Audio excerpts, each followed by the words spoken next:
Aduna ko'y good news para sa inyo. Sa pagkamatuod, mao kini ang pinakamaayong balita nga inyong madunggan sa tibuok ninyong kinabuhi. But ba ninyo mahibalan kini? Dili na nako dugayon. Ang good news mao kini. Ang tanang problema sa tibuok kalibutan aduna nay kasulbaran. Oo, tanang problema. Apil ang tanang klase sa dautan o pag-antos. Mga gyera o panagbingkil, kakabus o kawaladon, korupsyon sa gobyerno, krimen o terorismo, kakulangan sa edukasyon, problema sa politika, kagutom, climate change o pagkaguba sa palibot. Bisan ang COVID-19 o ang tanang klase sa sakit. Sa karon basin na kaingon murag imposible man tingali na, Brad. Tanang problema masulbad. Apan tinuod gayud ang akong ginasulti.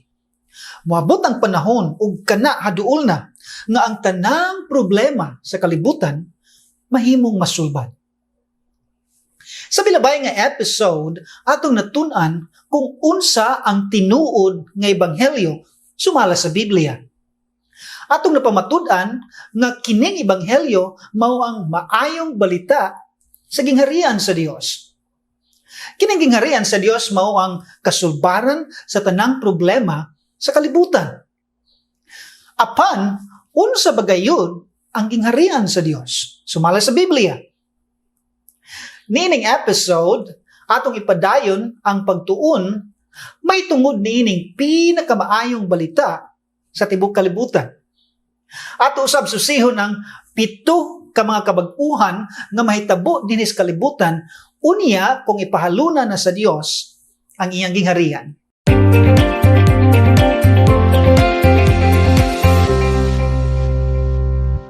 Unsa ang buot ipasabot sa gingharian sa Dios? Mao ba kini ang langit? Mao ba kini ang iglesia? Ang gingharian sa Dios ba mao ang British Empire sama sa gituuhan sa uban? O kining gingharian ba anaa sa sulod sa kasing-kasing sa tao? Usa nato hisgutan kung unsa ang hulagway sa gingharian sa Dios, ato usa susihon kung unsa ang dili hulagway niini. Sama sa milabay nato nga mga episode, atong basihan ang sulti sa Biblia o dili ang sulti sa tao aron makita nato ang tinuod nga kamatuoran bahin niini nga pagtulunan. Ani ang 4 ka mga pagtulunan nga dili hulagway sa gingharian sa Dios. Una, ang gingharian sa Dios dili langit. So kuhay sa tudlo sa Biblia, ang gingharian sa Dios dili langit. Ato ta sa Mateo kapitulo 6 bersikulo 9 ug 10, dinhi atong makita ang tudlo ni Kristo kung unsaon sa pag-ampo. Usa sa iyang gitudlo mao kini. Busa managampo kamo sa ingon niini, amahan namo ang anaka sa langit, pagkabalaanon ng imong ngalan, umanhi ang imong gingharian. Nabantayan ninyo to? Si Kristo nagtudlo nga atong iampo nga umanhi ang gingharian sa iyang amahan. Dili kay kita ang musaka didto. Niya pa, Daniel 7 bersikulo 27. O ang gingharian o ang dominyo o ang pagkadako sa mga gingharian ilalom sa libok nga langit igahatag ngadto sa katawhan sa mga balaan sa halangdon o yamot. Ang iyang gingharian mao ang walay katapusan nga gingharian o ang tanan nga mga dominyo manag-alagad o managsugot kaniya. Ang mga gingharian sa ilalom sa langit nga mao ang mga gingharian sa kalibutan karon igahatag ngadto kang Kristo og sa tanang mga balaan. Sa ato pa ang paghari sa mga balaan o ang pagdumala ni Kristo sa gingharian sa Dios dili sa langit kundi dinhi sa yuta. Niya ba? Sa bugna kung pinadayag kapitulo 11 bersikulo 15. Ang gingharian sa kalibutan nahimong iya sa atong Ginoo o sa iyang Kristo o magahari siya ngadto sa mga katuigan nga walay katapusan. Usab sa bugna kapitulo 5 bersikulo 10. O sila gibuhat mo alang sa atong Dios nga usa ka gingharian og mga saserdote og managhari sila sa yuta. Klaro ang sulti sa Biblia, mga higala. Ang paghari ni Kristo o sa mga balaan mahitabo dinhi sa yuta. Pagkadumalahan unya ni Kristo o sa tanang mga balaan ang maging harian sa kalibutan. Busa, ang langit dili mao ang gingharian sa Dios. Ikaduha, ang gingharian sa Dios dili ang iglesia. Daghan ang nagatudlo nga ang iglesia o church mao ang gingharian sa Dios. Apan, mao ba kini ang tudlo sa Biblia? Ano na isulti si Juan sa Kapitulo 3, versikulo 3? Si Jesus or Yeshua mitubag og miingon kaniya, sa pagkamatuod, nagaingon ako kaninyo, gawas kung ang tao magapakatao pag-usab o born again, dili siya makakita sa gingharian sa Dios. Unsa ang tudlo ni Kristo? Kadto lamang mga born again ang makakita sa gingharian sa Dios. Unya mo ta, ako brad kay born again man ko, pwede na ko makita sa gingharian. Atong sabton kining pulong born again kay daghan ang naglibog niini. Unsa ang buti pasabot sa pulong born again o pagpakatao pag-usab? Usa ba kini ka relihiyon? Usa ba kini kapag bag-o sa kinaiya sa tao? Atong patubagon si Kristo. Sa versikulo 5 sa maong gihapon nga sulat ni Juan, mitubag si Jesus o Yeshua sa pagkamatuod, nagaingon ako kanimo, gawas kung ang tao magpakatao sa tubig ug sa espiritu, dili siya makasulod sa gingharian sa Dios. Si Apostol Pablo nagsulti sa bahin ni ini. Nagingon siya sa unang Korinto 15 versikulo 50. Karon ginaingon ko kini mga igsuon nga ang unod ug dugo dili makapanunod sa gingharian sa Dios, bisan ang pagkamadunoton dili makapanunod sa pagkadili madunoton. Kinsa ang makasulod sa gingharian sa Dios? Kadtong mga nagpakatao pag-usab o born again. Unsa ang born again? Relihiyon ba kini? Pagbag-o ba kini sa kinaya? Dili. Sumala sa Biblia, ang born again mao ang pagpakatao pag-usab ngadto sa espirituhanon nga kahimtang ug dili sa pisikal nga unod ug dugo. Sila lamang nga mga nahimong espiritu ang makasulod sa gingharian sa Dios. Tanawa, ang tao ba makasulod sa iglesia karon? Ang tubag? Oo. Magpamiyembro pagani sila sa iglesia. Musimba pagani sa matag semana. Busa ang iglesia, dili mao ang gingharian sa Dios kay makasulod pa man niini ang mga mortal na tao. Ang gingharian sa Dios mahimong maadtuan lamang sa mga tao nga nagpakatao pag-usab ngadto sa espirituhanon nga lawas ug kahimtang.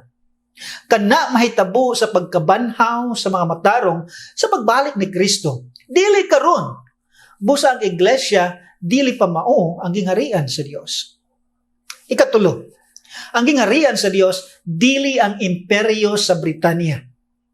Basin wala pa ninyo kini madunggan apan adunay mga tao o grupo nga nagatuo nga ang gingharian sa Dios mao ang British Empire. Tungod sa kadaghan sa mga nasod nga nasakop niini, nahimugso ang popular nga panultihon nga the sun never sets in the British Empire o gituuhan sa pipila nga mao na kini ang gingharian sa Dios. Apan sa paglabay sa mga panahon, kadaghanan niini nga mga nasod nahimong independent o mibulag sa British Empire. Ang pagbalhin sa Hong Kong ngadto sa China niadtong June 30, 1997 mao ang marka sa katapusan sa imperyo sa Britanya. Sa Pilipinas usab atong madunggan ang mga pag-angkon nga ang gingharian sa Dios daw ana sa partikular nga lugar sama sa Mindanao. Apan kung atong tanawon ang mga nagapuyo niini nga lugar sa Mindanao, apil ang mga tao sa Hong Kong o sa mga nasod nga nasakop sa British Empire, mga pisikal man sila ug dili espiritu. Busa dili mahimo nga mauna kini ang gingharian sa Dios kay wala mortal nga makasulod didto. Ikaw pa. Ang gingharian sa Dios wala sa sulod sa kasing-kasing sa tao. Dili kini usa ka maanindot nga emosyon nga imong mabati sa kasing-kasing. Dili ang gingharian sa Dios ang musulod sa tao, kundi ang tao nga nahimong espiritu ug immortal ang musulod sa gingharian sa Dios.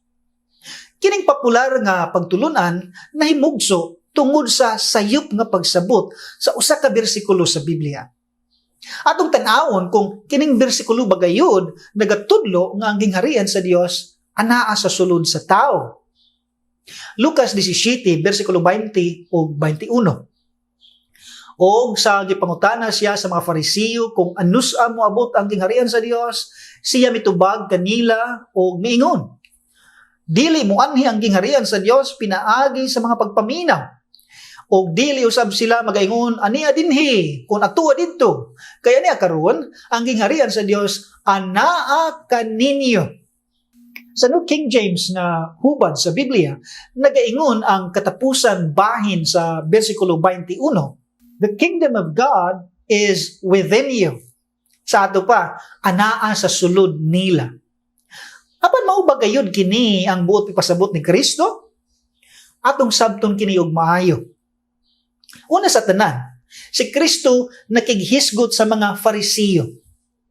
Nahibaluta sa reputasyon ni ini nga sekta sa mga katawhan. Pila ka beses gisaway sila ni Kristo tungod sa ilang pagkakalibutanon, pagkasalingkapaw, pagkabakakon ug pagkapuno sa kasuko.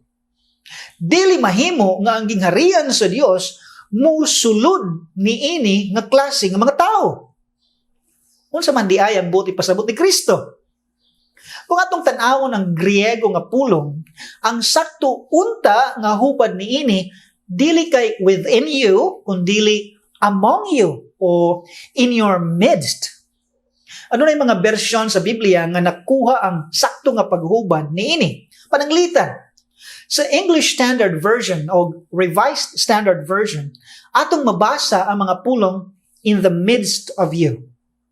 Sa New International Version o New American Standard Bible, mabasa ang mga pulong in your midst. Usab sa New Living Translation o Holman Christian Standard Bible, mabasa ang mga pulong among you. Sa pinadayag nga hubad sa Biblia, mabasa nato kini. O sa gipangutana siya sa mga Farisiyo kung anusa ang iabot sa gingharian sa Dios, siya mitubag kanila. Ang gingharian sa Dios moabot nga dili pag-ubanan sa mga tilimad-on nga mapaniid. O dili usab magaingon, diara o tuara kay tanawa. Ang gingharian sa Dios anaara sa taliwala ninyo. Mao kini ang sakto unta nga paghubad sa sulti ni Kristo. Usab ang Griego nga pulong nga gihubad kingdom o gingharian mahimo usab hubaron nga king o paghari. Tungod kay si Kristo ang mahimong hari sa umalabot nga gingharian sa Dios, ug ang mga Farisiyo nagpaabot pa sa ilang manluluwas, gipahibalo lang sila ni Kristo nga kanang hari nga ilang gipaabot ana sa ilang taliwala, ug kana nga hari mao siya. Kini mga bersikulo sa Biblia nagapakita kanato nga ang gingharian sa Dios dili langit, dili ang iglesia, dili ang British Empire o wala pa niabot sa bisan asang nasod o lugar sa atong panahon. Bisan pa man sa Mindanao o wala usab kini sa sulod sa kasing-kasing sa tao. Unsa man di ay kini? Karon ato nang susihon ang tinuod nga hulagway sa gingharian sa Dios. Ang pulong gingharian naggikan sa Griego nga basileia o Aramaic nga malkut. Sama sa bisan unsang gingharian, aduna kini upat ka mga elemento. Aduna kini hari, aduna usab paghaharian, adunay teritoryo, ug adunay mga balaod. Kuhaon nimo ang usa niini mga elemento ug wala kay tinuod nga gingharian. Ang gingharian sa Dios usa ka literal nga gingharian nga ipahaluna dinhi sa kalibutan sa pagbalik ni Kristo. Sa usa ka propesiya nga gisulat ni Daniel, atong makita kung sa unsang paagi nga kini nga gingharian magapuli sa mga gingharian sa kalibutan. Usa ka gabi, si Haring Nabucodonosor sa Babylonia nagdanggo og usa ka dako og silaw nga estatwa o larawan. Ang ulo niini lunsay nga bulawan. Ang dughan og iyang mga bukton pilak or silver. Ang tiyan og mga paa niini tumbaga o bronze. Ang mga bitiis niini puthaw.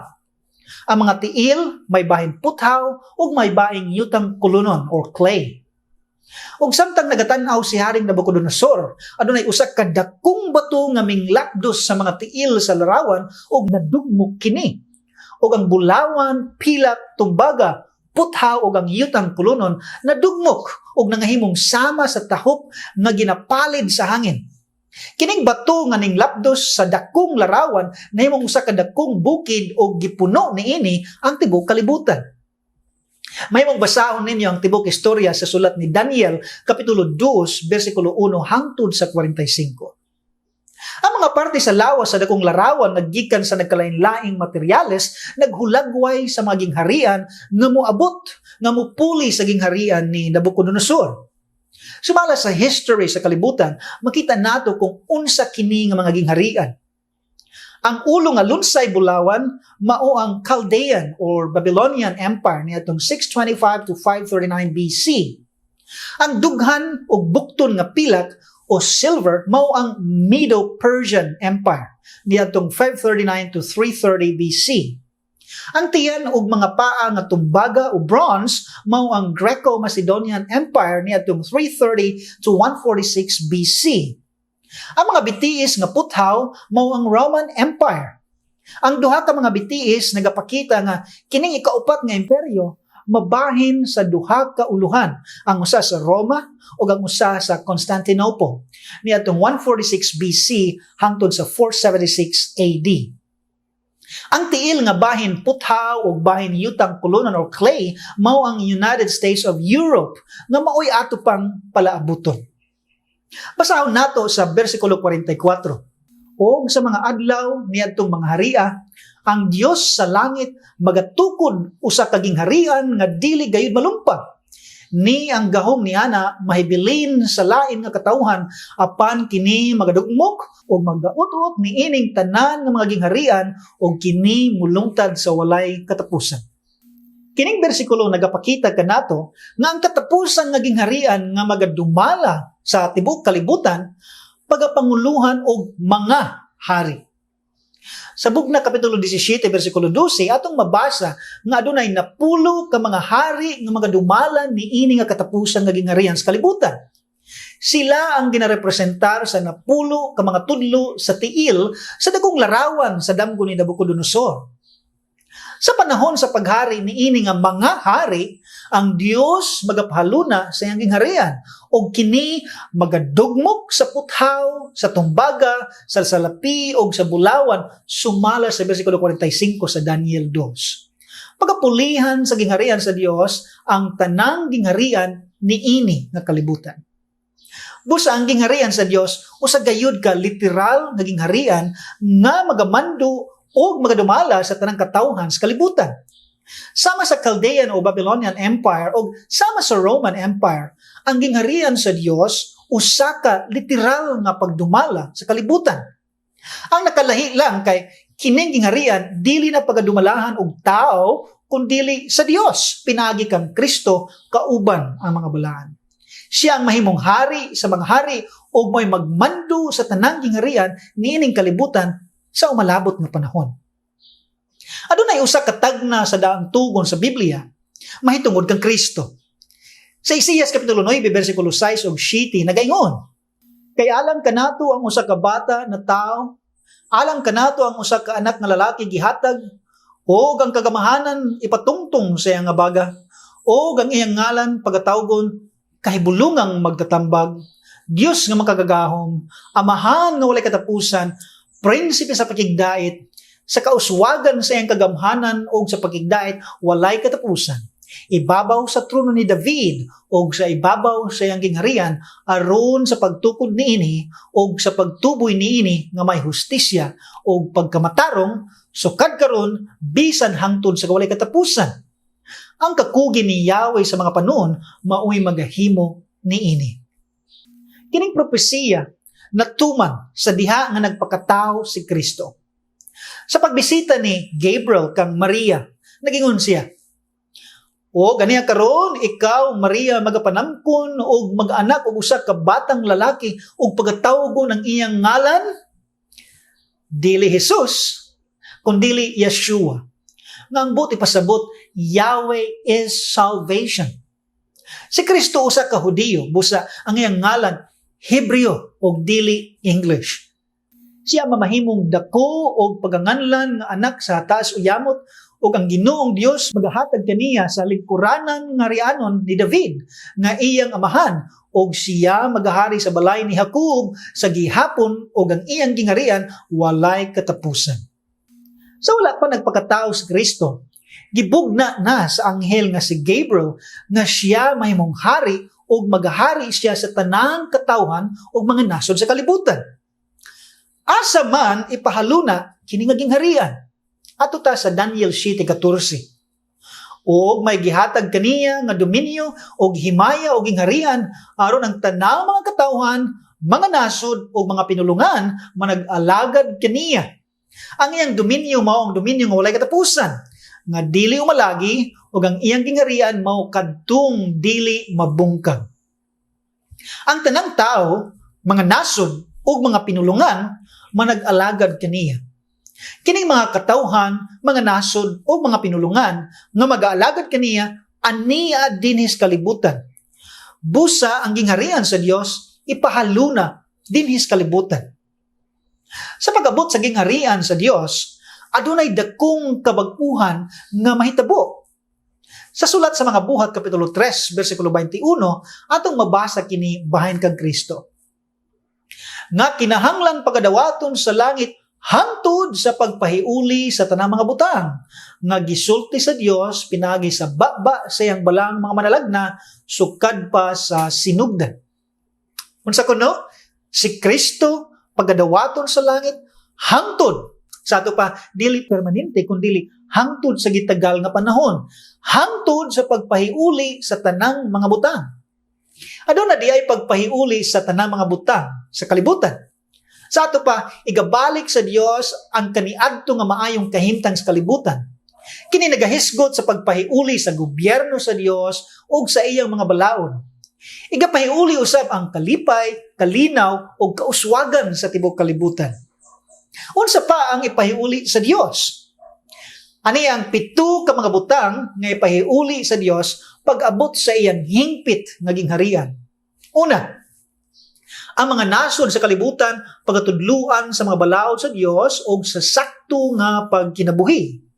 Mikiyas kapitulo 4 bersikulo 2. O daghang mga nasod nga moadto og moingon, umari kamo og mangadto kita sa bukid ni Yahweh og ngadto sa balay sa Dios ni Jacob og siya magatudlo kanato sa iyang mga dalan og kita magalakaw sa iyang mga lagianan kay ang kasuguan mugula gikan sa Sion og ang pulong ni Yahweh gikan sa Jerusalem. Ikaduhang kabag-uhan. Ang katawhan paghatagan og bag-o nga mapainubsanon og matinumanon nga kasing-kasing og espiritu. Ezekiel kapitulo 11 bersikulo 19 hangtod sa 20. Og ako magahatag kanila sa usa ka kasing-kasing og ako magbutang sa usa ka bag-ong espiritu sa sulod ninyo og kuhaon ko ang batuon nga kasing-kasing gikan sa ilang unod og hatagan ko sila sa kasing-kasing nga unod aron sila makalakaw sa akong kabalauran og makabantay sa akong mga tulumanon og makabuhat niana og sila mahimo nga akong katawhan og ako mahimo nga ilang Dios. Ikatulo nga ipahiuli sa Dios. Ang kinaya sa mga mabangis nga mananap, pagabag-uhon. Isaias 11, versikulo 6. Og ang lobo mupuyo uban sa nating karnero, og ang leopardo muhigda uban sa nating kanding, og ang nating vaka, og ang nating leon, og ang linaming nga mananap, manag-ipon sila, og ang usa ka bata nga gamay, mo'y magamando kanila. Ikaupat nga kabag-uhan. Ang mga gubat o giyera dili na madunggan. Ang kalibutan magkakampot na og tinuod nga kalinaw. Mikiyas 4, 3 og 4. Og siya magahukom sa kinataliwad-an sa kadaghang mga katawhan og magahusay mahitungod sa kusganong mga nasod sa halayo. Og ang ilang mga pinuti himuon nila nga mga lipya sa daro og ang ilang mga bangkaw himuon nga mga galab. Ang nasod dili nabubakyaw siyang espada batok sa laing nasod, ni makakatun pa sila sa gubat. Apan sila manlingkod ang tag sa katao, ilalom silang paras o ilalom sa iyang kahoy nga igos.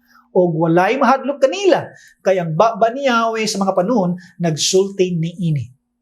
Usab sa Isaias 11 bersikulo 9, dili nila pagadauton ni pagagubon ang tibuko nga bukid nga balahan, kay ang yuta mapuno sa kahibalukang Yahweh ingon sa mga tubig nga nagatabon sa dagat. Ikalima nga kabag-uhan, ang mga deserto mahimong mabungahon nga mga yuta. Isaias 35:6 ug 7. Kay sa kamingawan magagula ang mga tubig ug ang mga sapa sa kamingawan, ug ang nagakapagba nga balas mahimo nga usa ka linaw, ug ang giuhaw nga yuta magatuhod sa tubig.